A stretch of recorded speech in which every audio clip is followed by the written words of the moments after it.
Hey everyone, we're currently at Universal Studios, currently in a U-Rest zone. That's why we don't have our masks on.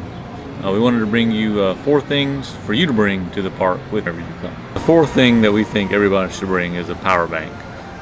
You do so much stuff on your phone now, whether it's checking wait times, mobile ordering, or trying to get a virtual line time for Hagrid's. And as the parks get busier, they're putting more and more stuff on virtual line. So it's always nice to have your phone with you. Unfortunately, the battery can only last for so long. Especially if you're burning the battery down, taking videos, taking pictures, playing on Instagram while you're waiting in line, or Facebook. They do have a solution that if you forget to bring it, it's called Fuel Rod. It's a $30 upfront cost, and they have several machines. I believe they have 9 throughout the entire park. Both parks and City Walk. There's a total of 9. So it's $30 up front, and then it's a $3 charge to change them out. So whenever that one dies, you just go to the machine, put it in, it gives you a new one, it charges you $3. Yeah, the company is called Fuel Rod. If you want to kind of Google it and get familiar with it before you come to the parks, if that's how you want to do that system. Other parks have Fuel Rod as well. I think Disney has Fuel Rod. I think even some of the bigger malls throughout the United States have Fuel Rods in them also. So on to number 3. Number 3 is an emergency poncho, or as in Jason's preference case, is umbrella. Yes. Unfortunately, Central Florida, it's gonna rain. So always being prepared with a poncho is a good idea. It's just one less thing you have to pay for in the parks. I think you can buy a cheap clear poncho at a drugstore or your Walmarts for 99 cents to $3. In the park, they're going to cost you $10. Right, and the umbrella is going to be even more, and it's like, I think $20, and they are like this big. They're not locker friendly, they're not backpack friendly. You will have to tote that thing around after you buy it. The other thing is if you're staying at a premier hotel and it starts thundering and lightning, you are walking back unless you take the shuttle. The water taxis will not run whenever there's inclement weather. Yep, exactly. So having that poncho will definitely save you a wet ride back, or walk back, not ride. And we've been there. We've had to walk that back. We were soaked by the time we made it. Definitely. The other nice thing is if you are able to stay in the parks, use your poncho or your umbrella. A lot of people leave, and you might get some lesser wait times, and the parks won't be so busy.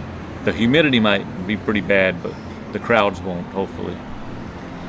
And so number 2. Number 2 is motion sick medications. I know a lot of people say, "Oh, I don't usually get motion sick." I've been there. I've ridden these rides numerous times and been fine. But I don't know if it's what you ate or you're dehydrated. It'll eventually get to you sometimes. So having that Dramamine, or some people even say ginger root, is really good. Yeah, ginger root, and I know they sell different patches, and I think there's like C-band. There's so many different methods for motion sickness. The best thing is just to kind of research for what's best for you and your family, and just have an emergency backup case. I've been there. I don't typically get motion sick, but sometimes you just didn't eat the right thing and it just hits the wrong way. Definitely. The parks do have some motion sick medication they'll give you at the first aid stations. I'm not familiar with how that works or what they have. Yeah, we haven't been there, and I just want to mention that it's not 100% verified. Exactly. But they do have a first aid station for you to go visit if it gets to be too bad and if you need to be checked out or something like that. Definitely. And the last one is going to be sunscreen. Please, please, please bring and wear sunscreen, and apply more than once. I can't tell you how many times that we have been stupid and not put sunscreen on, and then made it back to the parks and regretted it, even on a cloudy day, and especially if you're going to Volcano Bay. Yes. You get out here and you're having fun and your adrenaline's going, and you just get sidetracked and you don't realize how much you're burning up. Exactly. And I mean, in the parks, it's $16.99 for a bottle of banana boat that normally would run you $8 to $10 at a Walgreens or even just a Walmart.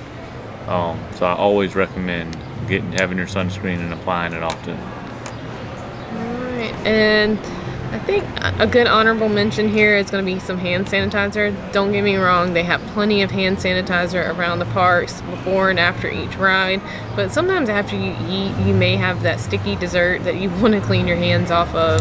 And also, some of theirs has a weird smell or a weird texture. And yeah, sometimes you get almost like a film on your hands. I'm sure it does exactly what it's supposed to do, but that's just one of the, using theirs, you know, and having your own is nice to know how it's going to leave your hands and what kind of condition. All right, well, thank you for watching our video, and we Yes. hope we provided you some useful information. If you have any comments, other future suggestions, or things that you'd like to bring to the park, leave it down below, and don't forget to hit that like and subscribe.